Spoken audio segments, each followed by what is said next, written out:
예, 9월 정기국회 개막 이후에도 여야의 공방은 계속되고 있습니다. 지난 2일과 3일 여야 대표의 교섭단체 연설이 있었는데요. 경제민주화와 재벌개혁 같은 큰 화두에는 공감하지만 막상 강론에 들어가 보면 또 추구하는 방향이 확연히 달랐습니다. 네, 여야의 이런 시각차, 이번 정기국회에서 좁혀질 수 있을까요? 두 분 모시고 자세한 전국 소식 알아보겠습니다. 먼저 송태영 전 새누리당 충북도당위원장이시고요. 권오중 새정치연합 정책위 부의장, 전 서울시장 비서실장 나오셨습니다. 네, 두 분 어서 오십시오. 반갑습니다. 자, 먼저 지난 2일에는 이제 김무성 대표가 이제 교섭단체 대표 연설을 했고, 3일에는 이제 이종걸 원내대표가 이제 연설을 했었는데요. 어떤 특별한 인상적인 내용들이 좀 있었습니까? 대체로 여야 양당 대표가 경제하고 개혁에 초점을 맞춰서 연설을 했는데요. 다만 이제 처방에서는 상당히 차이가 있는 것 같습니다. 김무성 대표는 4대 개혁을 통해서 일자리 창출과 경제를 일으키겠다는, 그래서 지난 8월 6일 날 박근혜 대통령이 대국민 담화를 했던 부분을 잘 현실적으로다가 그러니까 성과를 내겠다 하는 취지의 그 발언에다가 또 본인은 또 오픈 프라이머리랄지 역사 바로 세우기랄지 또 선진화법 개정 문제랄지 자신의 그 정치적 트레이드 마크도 부각하는 그런 전략을 한 것 같고요. 또 이종걸 대표는 재벌개혁과 이제 경제민주화를 앞세워서 여당과 정부 여당과 차별화를 이렇게 시도했다고 생각합니다. 그래서 대체로 경제의 패러다임을 바꿔서 수출과 대기업 중심의 경제 모델에서 내수와 소비가 이끄는 소득주도형 그런 경제 성장 전략을 써야 된다 이렇게 얘기했는데 사실은 좀 현실적으로다가 현실감이 좀 떨어졌던 것 같습니다. 예, 왜냐하면 일자리 창출에는 사실 대기업과 기업이 중심이 되어야 되는데 먼저 재벌 개혁을 앞세우게 됨으로 인해서 조금 그런 현실감이 좀 떨어지지 않았나 이렇게 생각되고요. 그래서 일자리 창출은 결국은 노사정이 국민 합의를 이끌어서 대기업이 투자를 활성화하고 일자리 만들고 또 그 결과를 기성세대와 청년 간의 그 상생 또 정규직과 비정규직의 상생 이런 부분들을 잘 이끌어내야 되는 것이 아닌가 그런 처방이 좀 아쉬웠다고 볼 수가 있겠습니다. 권오중 전 서울시 정무수석 서울시장 박원순 시장 때 이제 그렇습니다. 정무수석을 이제 지내셨었는데 여야 대표의 교섭단체 연설 어떻게 보셨습니까? 내용은 말씀하셨으니까 전 느낌을 좀 말씀드리면 좀 비교 대상으로 지난 4월에 유승민 전 새누리당 원내대표께서 교섭단체 대표 연설을 하셨을 때 상당히 여야를 가리지 않고 명연설이다 이렇게 얘기를 하셨는데 그 이유가 아마 우리 이제 교섭단체 대표 연설에서 나와야 되는 어떤 정치적 비전이나 미래에 대한 의제들을 이렇게 얘기했기 때문에 그런 평가를 받았던 것 같습니다. 특히 그 당시 나왔던 성장과 복지가 함께 가야 되는 거 아니냐. 그리고 진영을 넘어서 합의 정치로 해야 된다.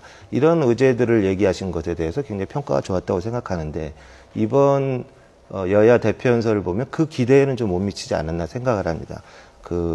기억에 남는 게 쇠파이프니 이런 좀 막말 논란을 일으킬 만한 굉장히 좀 센 말들만 난무했고 청와대가 공약을 몇 프로 이용했냐 안 했냐 이런 숫자에 치우쳐서 좀 한 것들이 굉장히 국민들로 하여금 관심도를 좀 떨어뜨리는 연설이 아니었나 생각을 하고 아마 이것이 이제 총선을 앞두고 전국의 주도권을 잡기 위한 기싸움이 시작된 전초라고 생각이 됩니다. 네.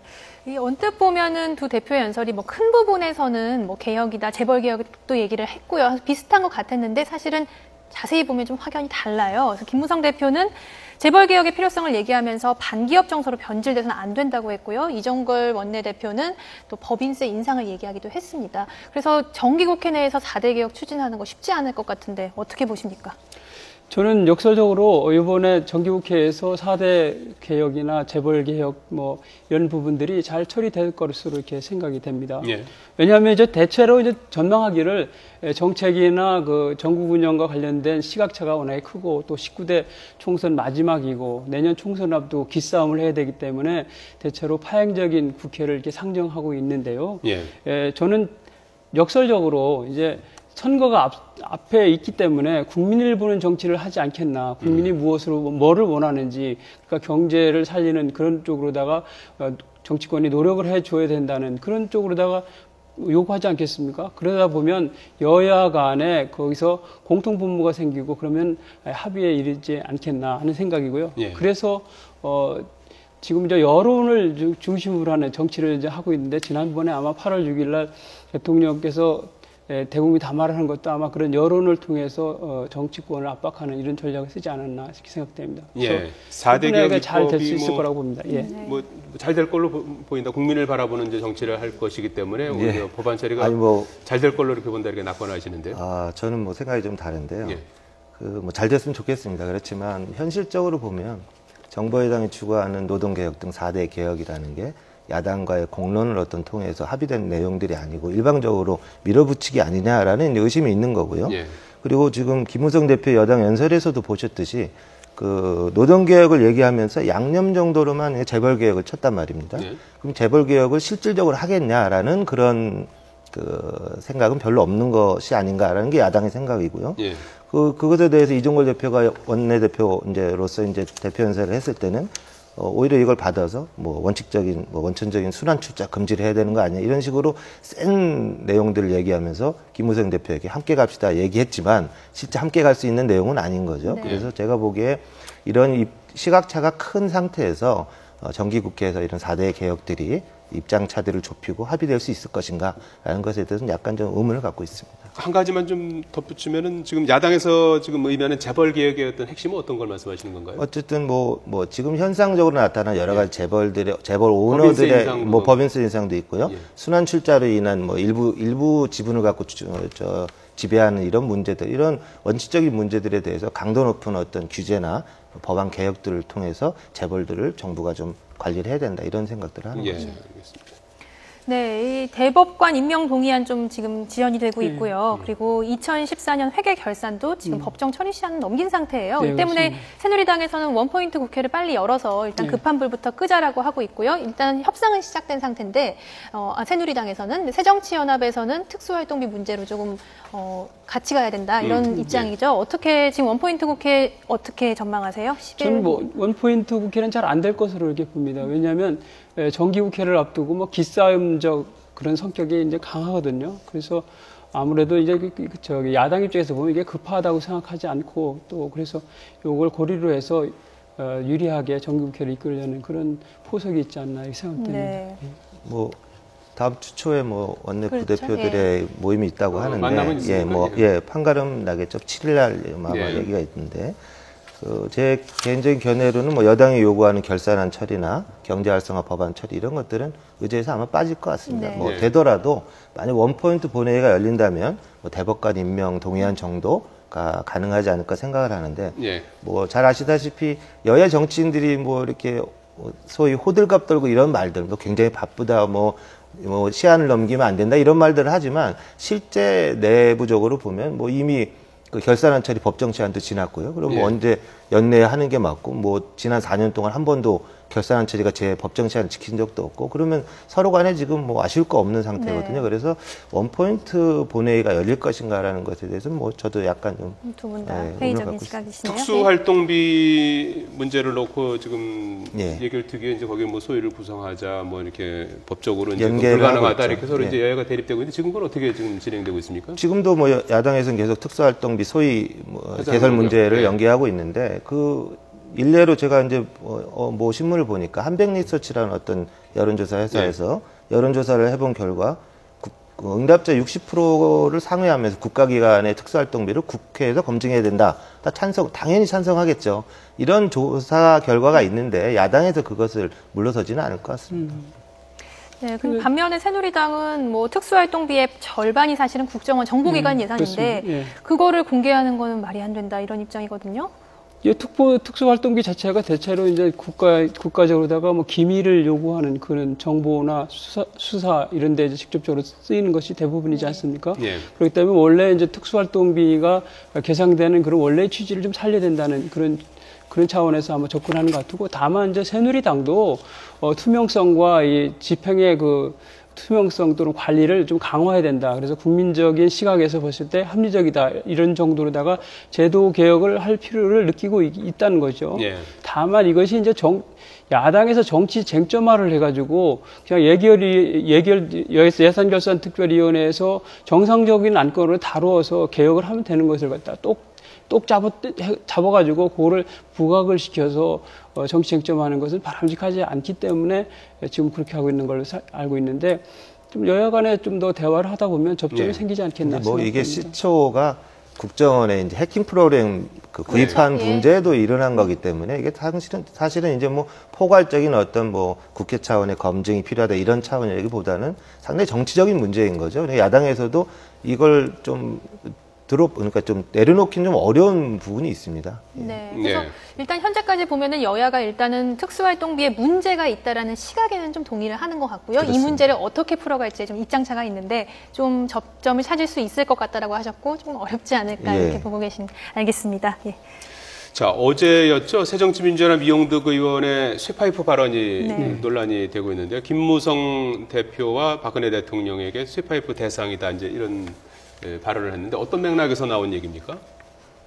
일단 뭐 김무성 대표가 그 국민소득 3만 불로 못 간 이유가 노동자가 쇠파이프만 안 휘둘렀으면 된 거 아니냐 이런 식으로 약간 노조 혐오주의를 부추기는 듯한 이런 발언을 대표연설에서 공적인 자리에서 하신 것에 대해서 이제 야당의 최고위원으로서 이용득 최고위원께서 그런 말씀하신 것 같은데 그러니까 노조의 문제 잘못으로 경제가 이렇게 성장이 안 된 것이냐 이런 반박 차원에서 나오신 것 같은데 개인적으로는 뭐 막말 논란이 일어나는 것 자체는 더 부끄럽고 유감스러운 일입니다. 일단 정치인이라면 자기 말의 철학과 비전을 녹여서 해도 모자를 판에 이렇게 혐오감을 부추기는 언사들은 하지 않는 게 올바르다고 생각을 하고요.